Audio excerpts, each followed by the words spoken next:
And somehow I know that the part of the journey towards enlightenment, it's really about, honestly, it's about letting go. It's about doing less and accomplishing more.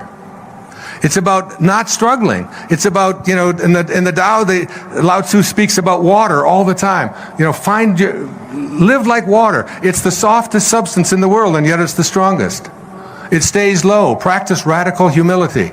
It goes from the high places all the way down to low. Why is the ocean the strongest force on the universe, on our planet rather? Because it stays low. It lets the streams and rivers fight and work, but they all end up down here. Stay that way. Find God in nature. All of these kinds of things I learned and practiced.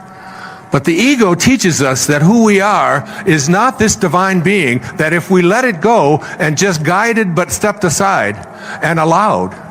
And when Sky was singing those songs and said, thank you when it came my time to go. Thank you for the freedom when it came my time to go. Who am I to tell my own children that they should do what I want them to do when I never did any of that my entire life? And when she wanted to drop out of school and out of college at the University of Miami and pursue singing and go out, she said, Dad, I just can't listen to one more lecture on music theater. I want to sing. I want to write my own music. But she thought she was disappointing me. If you knew how much the tuition was there, you could know there was no being upset about that at all. No, I'm kidding. The idea that I should be imposing or telling her what to do. When Serena went and applied for law school and got in within a month or so, took the LSAT, got a high score, went over, got herself accepted to law school. And she was there for about 3 weeks.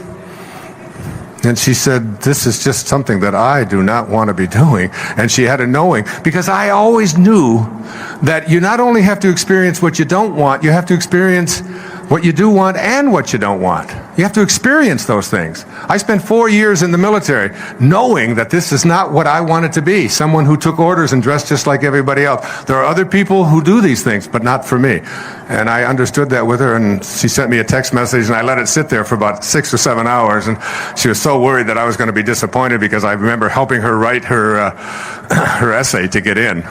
I said, you're not going to write the kind of essay that everybody else writes they want to get into law school. We're going to write an essay that's going to knock their socks off, And she got accepted. And she left. And I said, you leave with my blessing. You do what you know that you have to do. And the same with Tracy when she decided to leave and so on. It's like practicing a kind of respect for a person's higher self. That this little being, Khalil Gibran put it this way, he said, your children are not your children. They are the products of life's longing for itself. They come through you, but not for you. They come through you.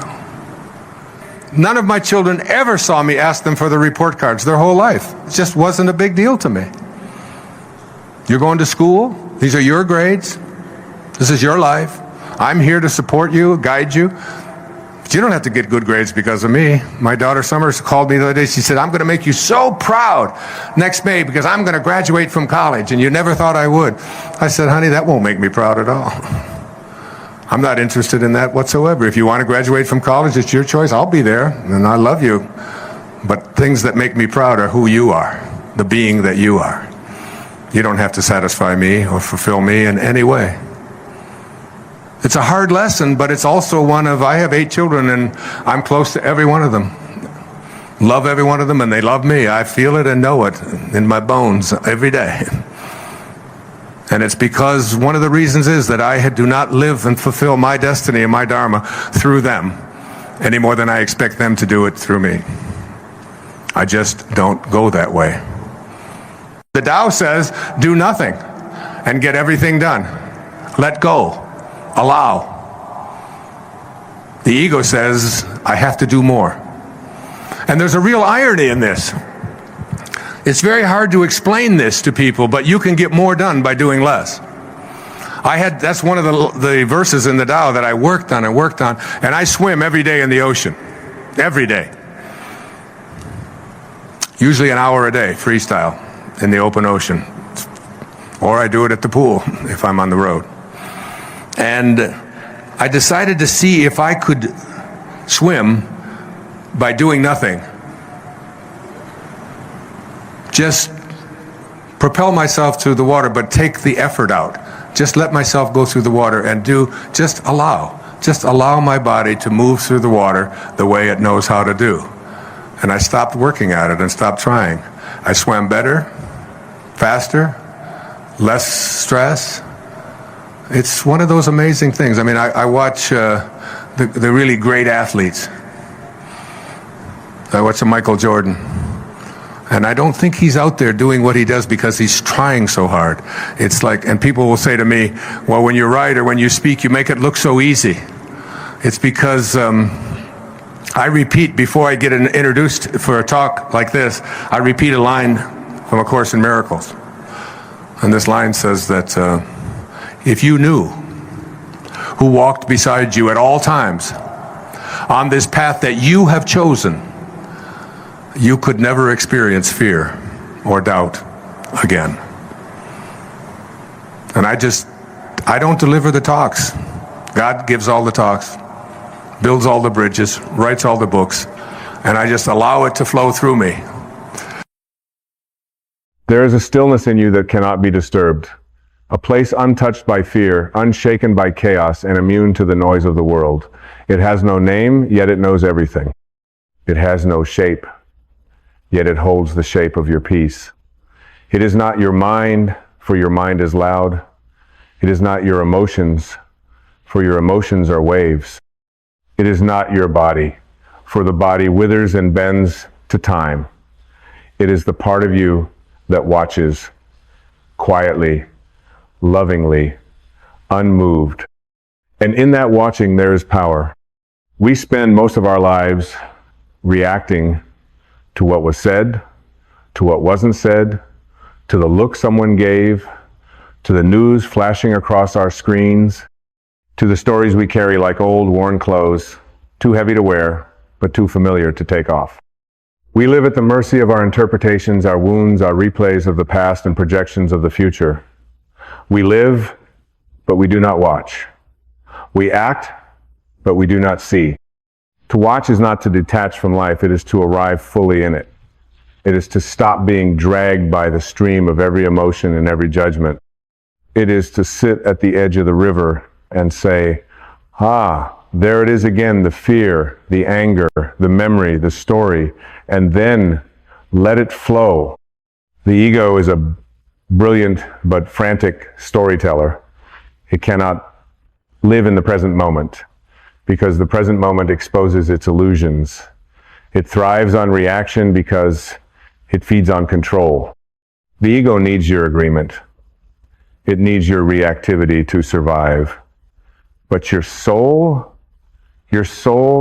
does not need to prove itself. It simply is. It observes without trying to fix. It accepts without needing to justify. It loves without asking to be loved back. Being the watcher is not an escape, it is the return. When you become the watcher, you are no longer the puppet of your past. You are no longer the hostage of your triggers. You begin to see that the anger is not you, it is an energy that passes through. The grief is not you, it is a wave that visits, not a house you must live in. The fear is not you, it is a voice, not your truth. There is a sacred gap between stimulus and response. And in that gap is where you reclaim your life. That gap is where the watcher lives.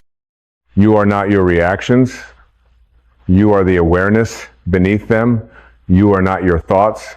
You are the spaciousness that notices them arise and fall. You are not the chaos. You are the calm watching the chaos. And when you remember this, you become free. Freedom doesn't come when the world is silent. It comes when you can hear the noise and choose not to be it. It comes when you can feel the heat of anger and not throw it. When you can taste the sting of offense and not become offended. When you can sit in the storm of opinion and not get swept away by any of it. There is no greater strength than presence. To be present is to live beyond reaction. It is to let go of the idea that everything demands your your emotional involvement. It is to allow people to be who they are without needing to correct them. It is to hear a criticism and not make it your identity. It is to receive praise and not build your worth upon it. Presence is not passive. It is alert, grounded, alive. The watcher is not distant. The watcher is compassionate. It sees clearly because it does not cling. It understands deeply because it listens without defense. It acts with power because it does not act from fear. You see, when you become the watcher, life softens. Not because life changes, but because you do. The same situations arise, but they no longer own you. The same people trigger the same old patterns, but now you recognize them as patterns, not as truths. You stop bleeding into every moment. You stop needing everything to validate your sense of self. You return to your inner sanctuary, the place where your soul sits with open hands and a quiet smile, knowing that all things are passing clouds. You cannot stop the world from shouting, but you can stop yourself from echoing it. Buddha once said, "You will not be punished for your anger, you will be punished by your anger." And how often we let our own reactivity become the very suffering we try to avoid. We mistake reaction for power, but reaction is bondage. Reaction is the ego's way of staying alive. True power is in the pause. True power is in the breath that says, "I see you, emotion, but I do not belong to you." The watcher doesn't suppress, it doesn't deny, it simply sees, and in seeing, it liberates. Watch yourself when you're offended. Who is it that feels so injured? Is it your soul, or is it an identity you've built, now threatened by someone else's opinion? Watch your defensiveness. Who is it defending? The truth needs no defense. The ego, however, is always on guard. Watch your craving for validation. Who is it that wants to be seen? The infinite spirit within you is already seen. It is seen by the entire universe. There is nothing you need to prove. Nothing you need to fix to be enough. Nothing you need to hold on to be safe. The watcher knows this. The reactor forgets. Let your breath be your teacher. When it quickens, when it shortens, when it tightens, that is the moment to return. That is the moment to step out of the role and back into the witness. Each inhale is a choice. Each exhale is a letting go. The more you breathe consciously, the more you become aware. And awareness is the birthplace of all transformation. When you are the watcher, you stop needing life to behave the way you want it to. You stop arguing with reality. You stop insisting that people be different to make you happy. You stop controlling what was never yours to control. And in this surrender, you find peace not as an achievement, but as your original nature. Peace is not something you chase. Peace is what remains when you stop reacting. So many of us live on the edge of offense. We're ready to be hurt, ready to be insulted, ready to be outraged. We've trained ourselves to scan for threat. Not physical threat, but psychological threat. Someone disagrees with us and we feel erased. Someone rejects us and we feel unworthy. But what if none of it was personal? What if every offense is an invitation to awaken? You are not what others say to you. You are what you choose to hear. Let people misunderstand you. Let them mislabel you. Let them walk away if they must. The watcher does not flinch. The watcher knows that the truth doesn't need to chase anything. The truth just is. And if someone cannot see you, that does not make you invisible. If someone rejects you, that does not make you invalid. You are not here to be understood. You are here to understand. The moment you stop needing to react, you begin to live. You begin to notice the small joys, the way the sunlight touches the leaves, the pause between two heartbeats, the sacred silence after a deep breath. These are the spaces where the divine speaks, but you must be still enough to hear. And stillness does not mean inactivity. Stillness is presence. It is clarity. It is the quiet power of a soul unbothered by the noise. You have nothing to defend, no argument to win, no ego to preserve, You have only the opportunity in every moment to return to the watcher within. So next time you feel the rise of reaction, pause, breathe, watch. You are not the storm. You are the sky. The sky does not tremble when clouds pass through it. It does not cling to the rain or resist the lightning. It allows, it witnesses, it remains. And so must you. Your true self, the eternal witness, has never been broken, never been threatened, never been less than whole. It is only the ego that flinches, that crumbles, that begs for validation in the eyes of others. The soul simply watches and waits, knowing the truth is never in the noise. Every time you choose to observe rather than react, you are retraining your consciousness. You are shifting the gravity of your identity from the external to the internal, from fear to love, from protection to presence. You become like the ocean, watching its own waves rise and fall, but never mistaking the waves for its essence. The turbulence no longer defines you. The stillness beneath becomes your home. There is a moment, brief but sacred, when awareness interrupts a habit. That moment is a portal to liberation. A chance to say, I see it, I've been here before, but this time I choose differently. And in that subtle shift, your entire life begins to change. Not because the world softens, but because you no longer harden in its presence. You stop armoring up every time someone looks at you the wrong way. You stop bracing for judgment. You begin to live unclenched, wide open, deeply rooted, and profoundly present. And isn't that what true power is? To be unshakable, not because you dominate, but because you no longer need to defend. To be calm in the midst of fire. To be kind without condition. To be aware of the storm and yet centered in your stillness. This is the life of the awakened. Not free of conflict, but free of entanglement. Not void of feeling, but void of control by those feelings. When you stop reacting, you begin seeing. You see the other person not as an enemy, but as a mirror. You see your anger not as a truth, but as a message. You see your triggers as teachers. You see life not as a series of attacks, but as a series of invitations to evolve. You begin to understand that everything that once made you flinch is here to make you free. The reactive self is a prisoner of the past. It is stitched together by old wounds, unconscious stories, and inherited beliefs. It's constantly trying to protect something, a fragile image, a constructed identity, a false sense of self. But the watcher knows there is nothing to protect because the soul is not a character. The soul cannot be injured by opinion, it cannot be destroyed by loss, it cannot be undone by time. You are not your conditioning, you are not your defense mechanisms, you are not the fight or flight impulse that flares up when things don't go your way. You are the one who sees it all. And in seeing it all, you are no longer owned by any of it. Have you ever felt the weight of a reaction coming, the anger bubbling, the heart racing, the story forming, and then you paused, you breathed, you watched, and just like that, the charge softened. That is presence. That is awakening. That is what it means to remember yourself in the heat of forgetting. It's not about never feeling triggered. It's about no longer being tricked into believing those triggers define you. It's not about being a stone cold and unfeeling. It's about being a mountain still and grounded, even as the winds howl around you. You see, the more you watch without reacting, the more you begin to trust life again. You realize that not every comment needs a comeback. Not every situation demands your opinion. Not every disagreement is a battlefield. You stop entering every interaction with armor. You stop needing the last word.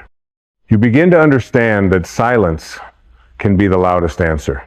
That stillness can be the most powerful presence. And in that space, that holy space between what happened and how you choose to respond, a miracle occurs. The miracle of self-possession, of divine clarity, of peace that cannot be disturbed by anything outside of you. You no longer live from habit, you live from intention. You begin to meet life with eyes open, heart soft, and soul steady. The reactive mind is always chasing approval, chasing control, chasing an identity it can hold on to. But the watcher knows there is nothing to chase when you already are. You are not here to be everything to everyone. You are here to be fully awake in yourself. To be so deeply rooted in your presence that even if the world misreads you, misunderstands you, misjudges you, you stay true. Truth needs no audience. Presence needs no applause. The divine in you needs no permission. And so, I invite you, not tomorrow, not someday, but in this very moment, to pause. Let the breath remind you of the eternal now. Let the silence return you to the sacred watcher. Let the witness within you rise. And from that space, observe. Observe your thoughts without clinging. Observe your emotions without dramatizing. Observe your life without rushing to fix, correct, or judge. This is not the end of your spiritual path. This is the beginning. Because when you become the watcher, everything changes. Not by force, but by frequency. You stop vibrating at the level of the problem and begin rising into the solution.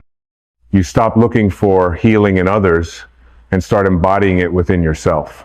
You stop playing the role of the victim or the hero and simply become real.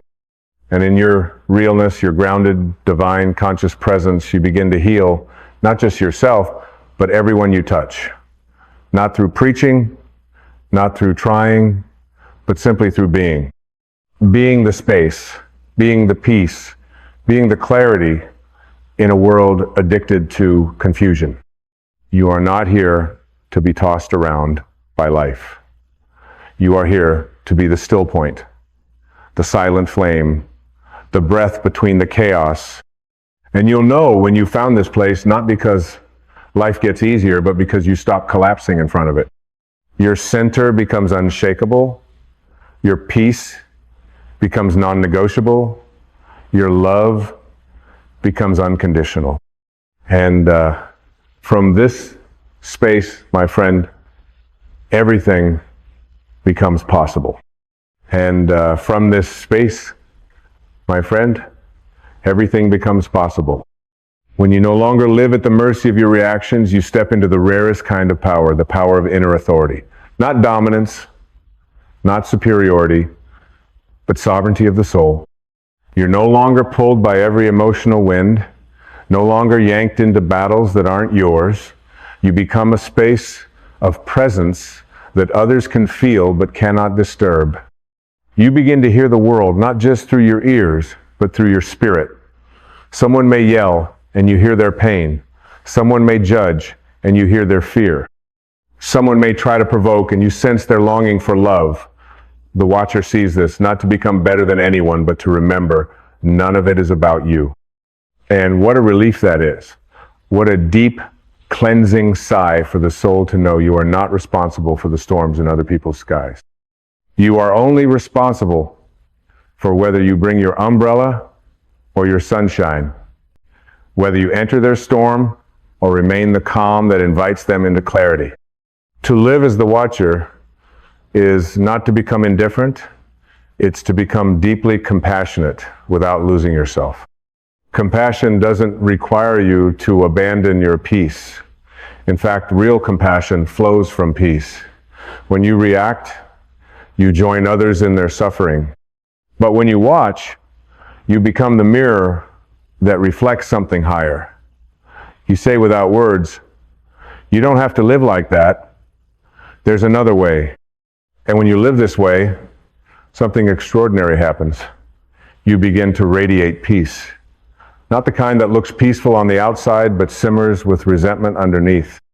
Not the kind that avoids conflict by shrinking. No, this is the peace that walks into any room and changes its atmosphere. The peace that speaks without words. The peace that silences chaos just by being. Because when you are no longer at war with yourself, the world cannot drag you into battle. You stop arguing with reality. You stop trying to edit the universe to match your preferences. You stop needing the moment to be anything other than what it is. And in that surrender, you don't become passive, you become present. You take action, not from desperation, but from alignment. You speak, not to defend, but to express love. You listen, not to prepare your reply, but to understand with your whole being. This is how the soul moves. Gently, powerfully, without rush, and oh, how the world needs more of this. More beings who don't crumble at conflict, who don't lose themselves trying to win approval, who aren't addicted to proving they're right. The world is loud with reactions. Be the one who is quiet with understanding. Be the one who slows down when others speed up. Be the one who chooses grace when the ego demands retaliation. There is a river inside you that has never stopped flowing. Even when you were tangled in your thoughts, even when you believed the voice of fear, even when you reacted with anger, shame, or pride, that river was always there, steady, ancient, divine. It is your true nature. The watcher lives there. The soul drinks from it. And your freedom begins the moment you return to its banks. So when you feel yourself being pulled into the story, the fight, the trigger, the need to explain, the craving to be seen, pause. Let the breath return you. Let your awareness remind you. Let the watcher reclaim the moment. Because life isn't about avoiding the waves, it's about learning to surf them with awareness.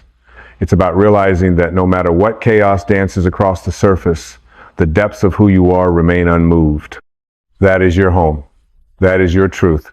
That is the part of you that has never been hurt, never been lost, never been less than divine. And when you live from that place, when your identity is rooted not in ego but in soul, then your presence becomes medicine. You don't have to fix everyone. You don't have to save the world. You don't even have to change anyone's mind. Just be what you are when you're not reacting. Light, calm, truth, stillness. That is enough. More than enough. That is the invitation you offer the world. Come sit with me in this silence and remember who you are. And if they do, beautiful.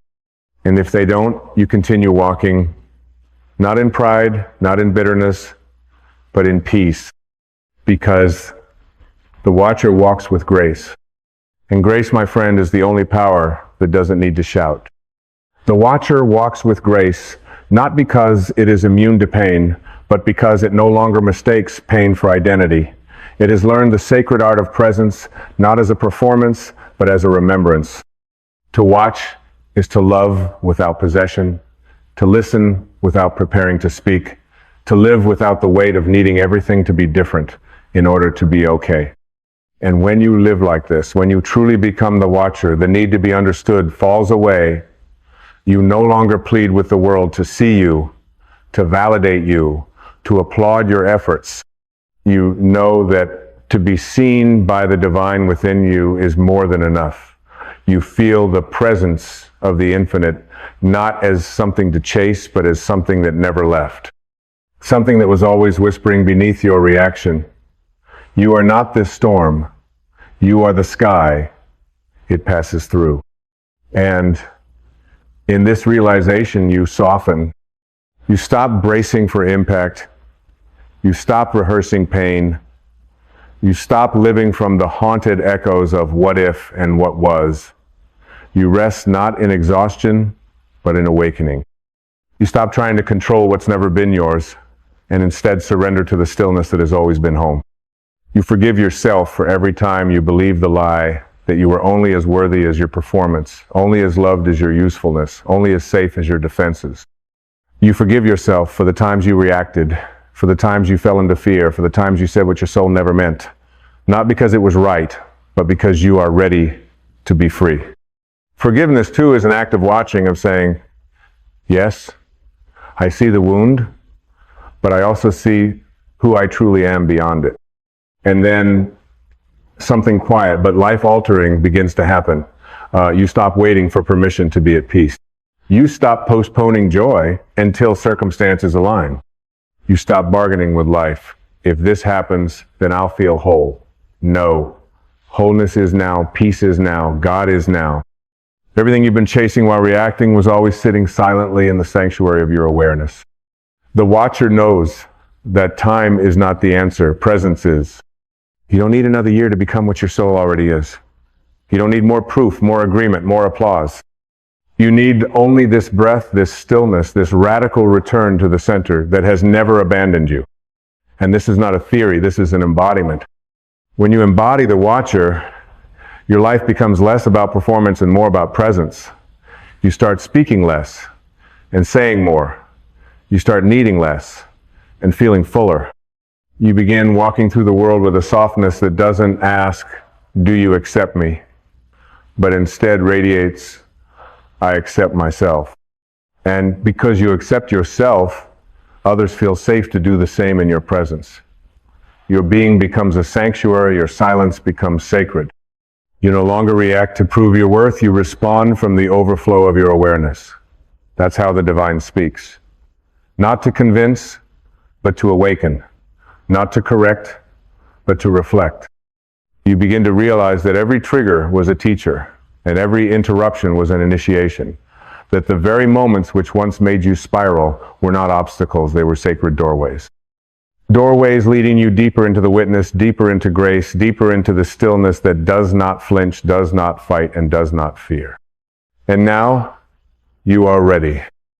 Not ready to achieve something, not ready to prove anything, but ready to finally live, not from the ego's urgency, but from the soul's timelessness. Ready to meet the day, not as a battle, but as a blessing. Ready to hold space instead of hold grudges. Ready to watch your thoughts pass like clouds and realize you are the sky. You always were. The world may still swirl, people may still project, but you now walk as the calm inside the center of it all. And when old reactions try to rise, because they will, you'll meet them with compassion, not condemnation. You'll greet them like old friends with fading power, saying gently, "I see you, but I no longer serve you." And in that moment, you will smile, not because life is perfect, but because you have remembered who you are. You are not the fear. You are not the noise. You are not the ego's constant commentary. You are the one who watches all of it and chooses love anyway. So breathe, beloved soul. Breathe and return to this sacred moment, to this steady presence, to this watcher that does not need to win but only needs to witness. Let others shout. Let the world race. Let the noise unfold. You just keep watching. Just keep loving, because when you are the watcher, not the reactor, you do not just change your life. You remember that you are life. And life, in its truest form, does not react. It flows. It trusts. It shines. And so do you. There is a quiet power that exists within each of USA Power that, when embraced, transforms the very fabric of our lives. It is a power that speaks not through force, but through a subtle yet unwavering clarity. It is the power of setting boundaries, of establishing in our own hearts and in the world around us the sacred space that preserves our peace, our joy, and our truth. Many of us walk through life with a deep sense of disconnection from this power, believing that to love others, we must give endlessly, to surrender ourselves entirely. We have been taught to ignore our own needs, to sacrifice our well-being for the sake of others, and to be endlessly accommodating, even when it costs us our sense of self. But this, my dear friends, is not the path of self-love. This is the path of depletion, of losing touch with the essence of who we are, and of abandoning the very heart of our truth. True love, real love, begins with the deep respect and honor we show to ourselves. And one of the most sacred ways to honor yourself is by establishing boundaries that reflect your worth. Boundaries are not walls to keep others away. They are bridges that connect you to your own heart and soul. They are the language of self-respect, spoken not in words, but in actions, in the choices you make, in the way you move through the world with a quiet confidence that says, I am worthy of peace. I am worthy of love. I am worthy of my own presence. Boundaries are not limitations, nor are they restrictive. On the contrary, they are liberating. They are the invisible lines that allow your soul to expand into its true potential without fear of being overwhelmed, exploited, or diminished. They are the spaces where you find yourself again, where you remember who you truly are without the noise of the world drowning out your inner voice. Imagine for a moment a garden. This garden is your life, your spirit, your essence.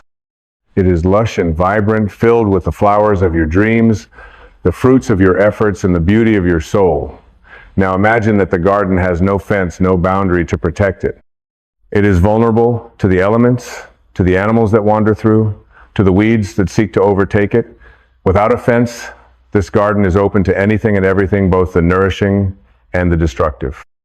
But when you place a boundary around that gardena gate, a fence, a wall of love and respect, you are not shutting out the world. You are simply ensuring that only that which nourishes you can enter.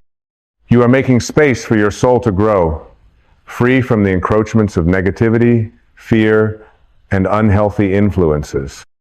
Your garden becomes a sanctuary, a place of peace, a place where you can breathe, bloom, and become all that you are meant to be. This is what boundaries do for your life. They create the space for you to exist fully in your truth, without compromise, without apology. Boundaries are the essence of your self-respect. They are the sacred lines that tell the world, this is who I am, and I will no longer accept anything less than my highest good. But to set boundaries, we must first understand something profound about ourselves. We are not here to please everyone. We are not here to be liked by everyone. We are not here to carry the burdens of others at the expense of our own peace. This is not selfishness. This is self-respect.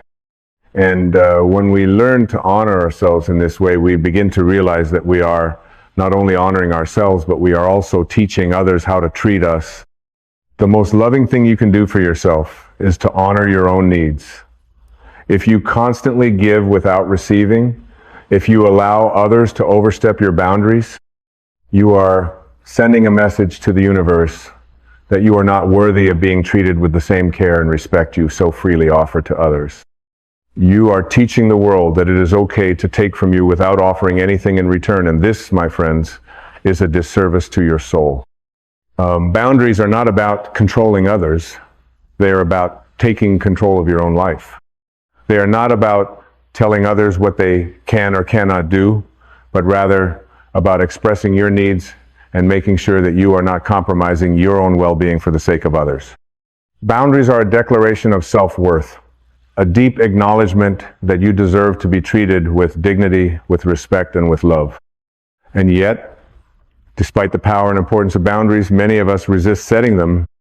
We fear the discomfort that may arise when we say no to someone, or when we stand up for ourselves in the face of opposition. We fear rejection, judgment, and conflict.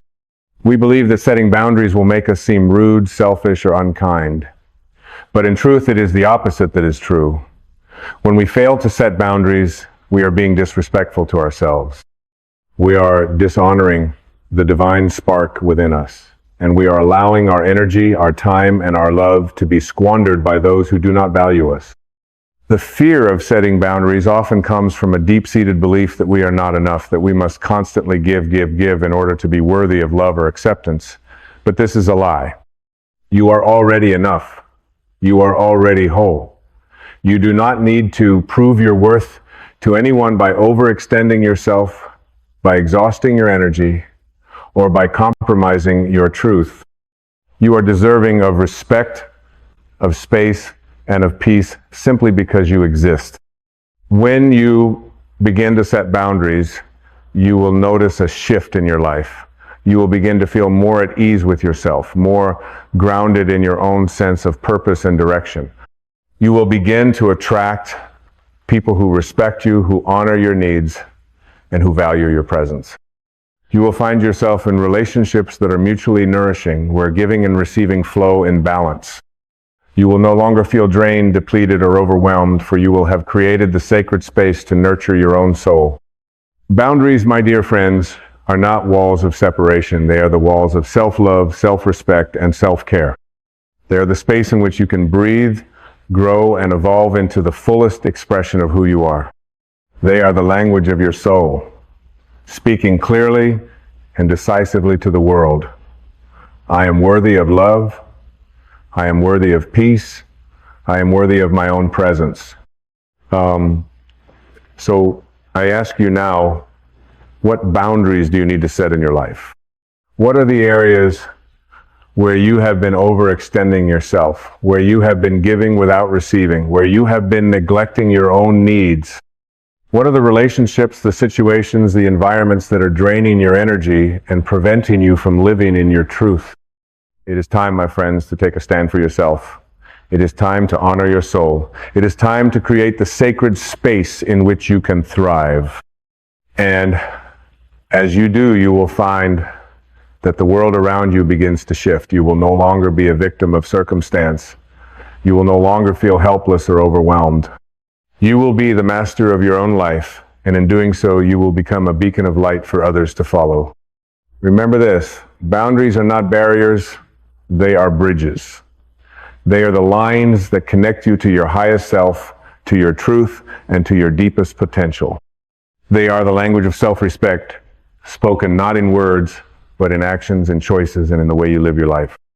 And when you speak this language with clarity and conviction, you will find that the world responds with the same love, respect, and peace that you have chosen to give yourself. You are worthy of your own love. You are worthy of your own respect. You are worthy of your own peace. And the time to honor yourself, to set your boundaries, is now. May you walk forward with the strength and courage to honor your truth, to honor your soul, and to embrace the beautiful, powerful, and divine being that you are. As you stand at the threshold of this new understanding, let us take a moment to reflect on the profound transformation that is occurring within you.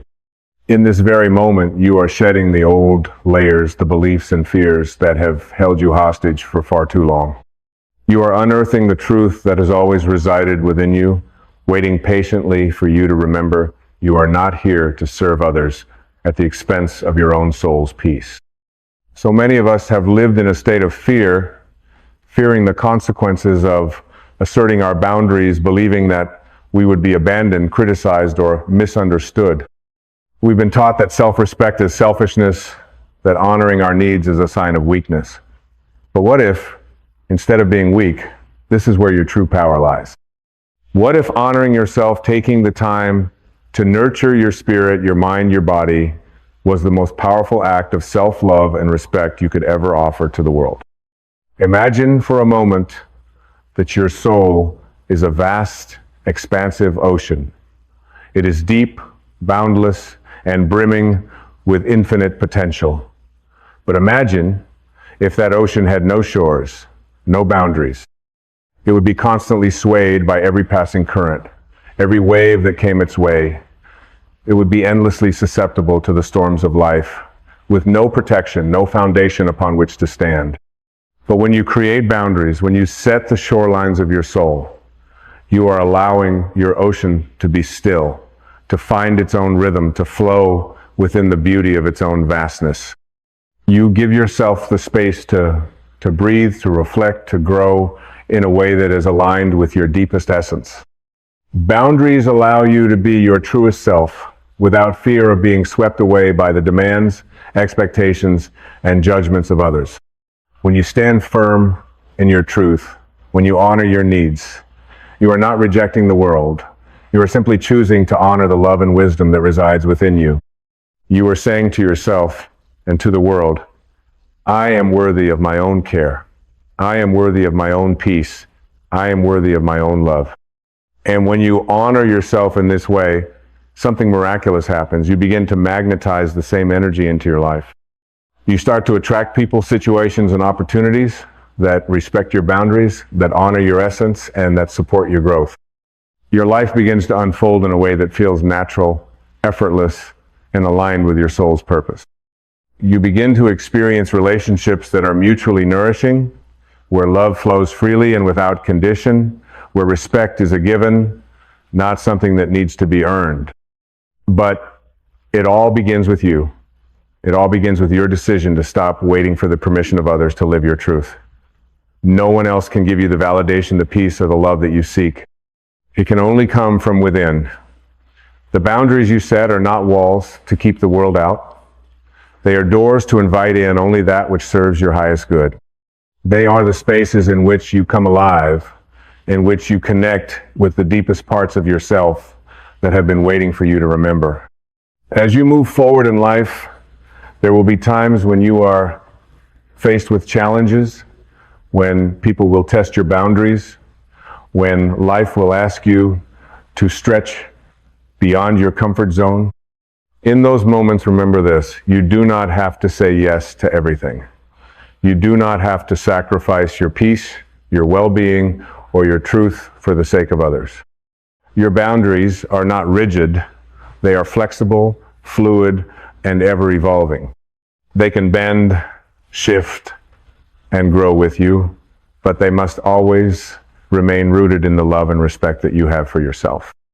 When you choose to honor your boundaries, you are not closing yourself off from the world. You are opening yourself to a deeper, more authentic connection with the world. You are teaching others how to honor your needs just as you honor theirs. You are creating a space where love, compassion, and understanding can flourish, free from the distractions, judgments, and insecurities that often cloud our relationships. And in this space, you find your true power. You realize that you are not a victim to the circumstances of your life, but the creator of your experience. You are no longer bound by the expectations of others, but free to live fully in alignment with your soul's truth.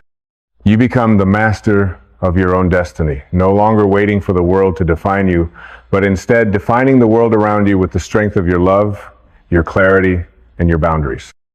This, my friends, is the path of true freedom. It is the path of self-respect. It is the path of honoring yourself, of giving yourself the space to become the fullest expression of your divine self. It is the path of saying, I am worthy of love, I am worthy of peace, I am worthy of my own presence. And as you walk this path, you will discover that the more you honor yourself, the more you are able to give to others. The more you set boundaries that protect your peace, the more you have to offer the world. Your energy becomes pure, radiant, and untainted by the noise of the world. You become a beacon of light for others to follow, a living example of what it means to live in alignment with your highest self. So, take this moment to breathe deeply, to center yourself, and to reflect on the boundaries you need to set in your life. What are the areas where you have been overextending yourself? What are the relationships or situations that are draining your energy and keeping you from fully embracing your truth? What are the boundaries that will allow you to live with greater peace, greater joy, and greater alignment with your divine purpose? It is time, my friends, to honor yourself. It is time to step into the fullness of your being, to create the space where you can thrive, and to embrace the love, respect, and peace that you so richly deserve. As you do, you will find that the world around you begins to shift. You will find that you no longer need to chase love, peace, or happiness. They will come to you naturally as a result of the boundaries you have set in place. Remember this: you are worthy of your own love. You are worthy of your own respect. You are worthy of your own peace. And when you honor these truths within yourself, the world will reflect them back to you in ways that you never thought possible. May you walk forward with the strength and courage to honor your truth, to honor your soul, and to embrace the beautiful, powerful, and divine being that you are. You are worthy of every good thing that life has to offer, and it begins with the simple yet profound act of setting boundaries that reflect your worth.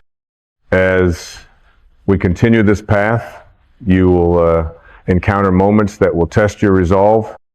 Life, in its infinite wisdom, often presents us with opportunities disguised as challenges, asking us to stand firm in our truth. These tests are not obstacles. They are invitations inviting you to rise to the occasion, to hold your boundaries with grace and conviction. There will be moments when the people around you do not understand your boundaries. They may resist, they may challenge, or they may try to convince you that you are being too rigid, too self-centered, or too demanding.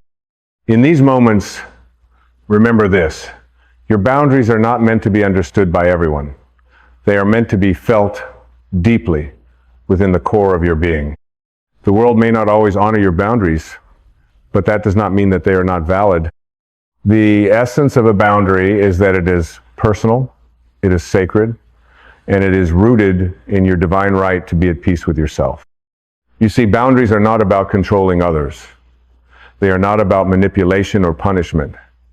They are about creating the space for your soul to breathe, to thrive, and to evolve. They are the invisible lines that protect your inner world, that safeguard your peace, your energy, and your purpose. When you set boundaries, you are not rejecting others. You are simply affirming that you have a right to exist in your truth, free from the distractions, expectations, and manipulations of the world. It is in these moments of resistance, when others push against your boundaries, that you are called to stand firm in your power. This is not an act of defiance, it is an act of self-respect. It is a recognition that your needs, your peace, and your well-being matter. And when you hold firm to your boundaries, you are not just honoring yourself, you are teaching others how to honor you as well. Boundaries also serve another profound purpose. They bring clarity into your relationships. When you set clear boundaries, you are communicating to the world exactly what you need, what you will accept, and what you will not. This clarity opens the door for deeper, more meaningful connections, because you are no longer engaging in relationships that drain your energy, that leave you feeling unseen, unheard, or unappreciated. Boundaries remove the ambiguity and allow both you and the other person to operate in a space of mutual respect, understanding, and trust. It is important to remember, however, that boundaries are not set once and for all. They are living, evolving expressions of your ongoing journey. As you grow, as you evolve, so too will your boundaries. What once felt right may no longer align with your truth, and that is perfectly okay. The act of setting and adjusting boundaries is an ongoing process of tuning into your deepest needs, your soul's desires, and your highest good. It is about being flexible and adaptable while never compromising your inner peace or your worth. Now, you may ask, what happens when you do not set boundaries? What happens when you allow others to overstep? When you do not speak your truth, or when you ignore the gentle whispers of your soul? The answer is simple. You begin to lose yourself. Slowly, gradually, over time, you become disconnected from your true essence. You may begin to feel depleted, overwhelmed, or resentful. You may find that you are constantly giving, but never receiving, that you are pouring from an empty cup. And when this happens, your soul begins to wither, and you lose sight of the peace, the joy, and the purpose that are meant to flow freely through you. But this does not have to be your reality. You do not have to live in a state of depletion. You do not have to live in a constant state of compromise or self-sacrifice. You have the power, the divine right, and the strength to reclaim your energy, your peace, and your truth. And it begins with the simple yet profound act of setting boundaries, of saying no when you need to, of walking away from situations that drain you, and of honoring the divine presence within you that seeks only peace, love, and joy. As you begin to honor your boundaries, something magical begins to unfold. You will notice that your energy becomes more vibrant, more focused, and more aligned with your soul's purpose. You will notice that your relationships become more authentic, more nourishing, and more fulfilling. And most importantly, you will notice that you begin to feel more at home with yourself, more at peace with your choices, and more aligned with the divine truth that resides within you. This is the gift of boundaries, the gift of reclaiming your power, your peace, and your divine essence. When you set boundaries, you are not rejecting the world. You are inviting the world to meet you at the level of your truth. You are inviting the world to recognize your worth, to honor your space, and to see you as you truly are a divine, worthy, and powerful being, deserving of love, respect, and peace. As we come to the close of this journey, I invite you to take a moment to reflect on the boundaries that you need to set in your life. What areas need more space? What relationships need clearer definitions? Where are you giving away too much of your energy, your time, or your love? What are the changes that you can make right now that will honor your soul and create the space for your highest self to emerge? Remember, setting boundaries is not an act of selfishness. It is an act of self-love. It is the foundation of a life lived in alignment with your truth. It is the key to unlocking your full potential, to stepping into your power, and to living the life that you were always meant to live. May you walk forward with courage, with clarity, and with the unwavering knowledge that you are worthy of every good thing that life has to offer. May your boundaries be strong, and may they be an expression of the love, respect, and peace that you hold within. And may you continue to honor yourself, your soul, and your divine purpose, knowing that you are enough, you are worthy, and you are loved just as you are. You are the creator of your life, you are the master of your boundaries, and you are the keeper of your peace. As we reach the final part of this transformative journey, let us reflect on everything that has been shared and understood. You have discovered the profound power that comes from setting boundaries, boundaries that protect your peace, that honor your worth, and that create the sacred space necessary for your soul to thrive. You have learned that boundaries are not barriers to others, but bridges that connect you more deeply with your highest self, allowing you to walk through life with clarity, strength, and divine purpose. The path to true freedom is not one of endless compromise or self-sacrifice. It is the path of reclaiming your divine right to exist in your fullest expression, free from the influence of external demands that threaten your inner peace. And while the road to setting boundaries can be challenging at times, especially when you fear the reactions of others, it is the most loving and empowering act you can make. It is the act of honoring your own soul, your own needs, and your own truth. Knowing that when you do this, you create the space for your life to unfold with ease, grace, and alignment. But now, I ask you, how will you walk forward? The knowledge you have gained in this moment is not meant to remain only as an idea. It is meant to be lived, breathed, and embodied. It is time for you to take the first steps toward honoring yourself in the most sacred way possible by setting boundaries that reflect your worth, your truth, and your divine right to peace. It is time for you to look at the areas of your life where you have been overextending yourself, where you have allowed others to take too much, where you have neglected your own needs for the sake of others. Take a deep breath and ask yourself, what are the areas of my life that require more respect? Where do I need to draw the line and say, this is enough? Perhaps it is in your relationships, those that have drained you, taken from you without offering anything in return. Perhaps it is in your work where you have given tirelessly, but the balance of energy exchange has been off, leaving you feeling undervalued and exhausted. Perhaps it is within yourself, where you have allowed old fears, limiting beliefs, and self-doubt to overrun your thoughts, preventing you from living your fullest life. Whatever it is, know this: you have the power to change it. The moment you say no to something that no longer serves you, you are not only freeing yourself, you are creating space for something greater to enter. You are creating space for peace.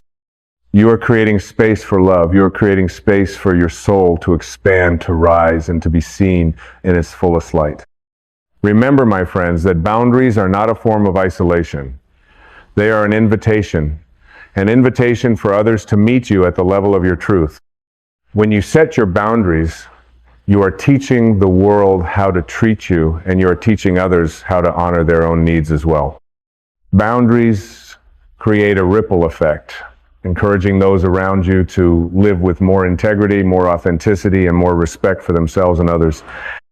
So, as you move forward, embrace the power of saying no when necessary. Embrace the power of choosing your peace over pleasing others. Embrace the power of stepping into your worth, knowing that you are enough, that you are deserving, and that you are worthy of your own love, care, and attention. This is your time, the time to reclaim your soul, the time to honor your truth, the time to live with boundaries that allow your spirit to soar, unfettered by the expectations and demands of the world. You are not here to give endlessly without receiving. You are not here to be the martyr, to lose yourself in the service of others. You are here to live fully, to live joyously, and to live in alignment with the divine truth that resides within you. And so I ask you now, will you honor your boundaries? Will you stand tall in your worth and create the space necessary for your soul to thrive? Will you choose peace, respect, and love, both for yourself and for those you encounter on your journey? I know you will. You have everything you need to walk this path. And as you do, you will become the living example of what it means to live in self-respect, self-love, and self-honor. You will become a beacon of light for others to follow, reminder that boundaries are not walls to shut the world out, but doors to allow the world in only at the level of your highest truth. And in this space, you will discover the boundless freedom that comes with living in alignment with your divine essence. You will realize that you are not just surviving, you are thriving. You are no longer a victim of circumstance. You are the master of your own life. You are no longer afraid of setting boundaries because you understand that they are the language of self-respect, the language of self-love, and the language of freedom. So, as we come to the end of this journey, I leave you with this final thought. Your life is your own. It is a sacred, divine expression of who you are, and it is yours to shape, to nurture, and to protect. May you walk forward with the strength, the clarity, and the unwavering confidence that comes from knowing your worth, from setting boundaries, and from honoring your truth. You are worthy, you are enough, and you are loved just as you are. This is your time to rise. This is your time to shine. This is your time to live the life you were always meant to live. And so it is.